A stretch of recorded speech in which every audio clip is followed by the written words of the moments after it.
So Audax is a sci-fi feature film that we're doing as part of our university course here at UCLan. My role in this project is producer, which basically gets blamed for everything that goes wrong. It's basically delegating, scheduling, trying to manage. That's the short answer. Long answer is just you're juggling about 10 different things at once, basically. My job is to, at the moment it's been scheduling, getting in touch with the actors, finding out what days they can't do and what days they can do, what works for them, what doesn't work for them, and basically with Anna fitting that into our schedule, like moving things around. Dealing with the actors, so on a daily basis it was talking to different actors, booking auditions.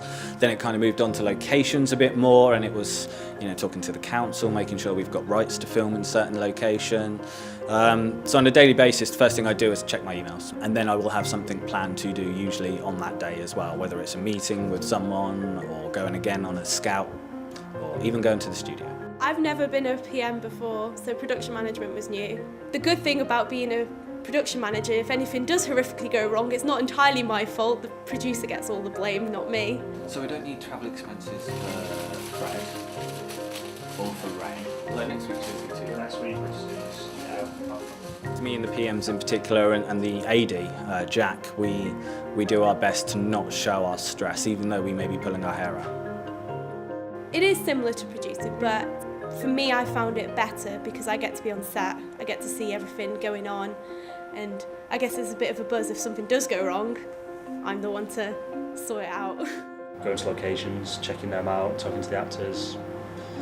We're mainly scheduling. I mean, our role will really come in when we've got a final schedule down, it's locked down, and then we know exactly what we need each day. Just under 3 weeks to go, and we need to make sure that the schedule is tip-top. We're on draft 7 at the moment, but we're hoping it's the final one. I think we're getting there with it, working with the actors, trying to find dates that works for everyone. And then apart from that, just helping James out really, being there for James and Andy and giving them a helping hand with whatever they need really. From the start, I've been very close working with the director and the production managers. They are really, really helpful. They're the ones that, for example, when we're having auditions, they're the ones that book the room for me, they book the kit for me. It's just one of those things that you can, if you've got someone that you can rely on, it's easier for you, it really is. I've been in the media factory a lot of the time, in here, just sorting things out really.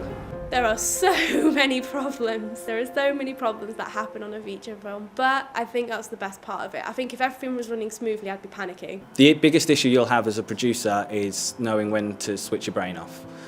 When does it actually switch off? Because you'll be laid in bed going, oh, I need to do this and I need to do that, and there's still this I'm waiting for. So that is one of the hardest things. Any film's collaboration, but a feature film especially, like you cannot shoulder everything yourself, like you're just gonna crumble to pieces really. The obstacles mainly that have been put in place is accessing our monies. We are having, despite the fact the uni only gave us 3,000 and the other 7,000 was raised between us as a group. And yeah, the uni took all of that money off of us, and now we've got to follow the corporate procedure in order to get hold of those funds. Budgeting the film was scary. I guess once we heard the word sci-fi, we all panicked and thought, that costs a lot of money. In Star Trek, to make Spock's ears alone is £10,000, and that's all we have for our budget for this film. To be honest, a lot of the budgeting was done by the line producer. However, we knew that we had basically round about a 10k budget. So we knew that considering we've got to build a lot of the sets ourselves, we've got 2 spaceships to build, we gave the majority, I believe 70% of that went to production design. At one point when we were scheduling, it was looking too good to be true. It was like, oh, all the actors slot in beautifully, and oh, we all know that these actors can come in. And that's the point of it. You have to be prepared for a problem, because there will be a problem. It's never a perfect shoot, and nothing will go to plan. Well, let's put it this way. It's less than 3 weeks till we start filming. I've got 1 lecturer in Cyprus and I've got 1 lecturer moving house.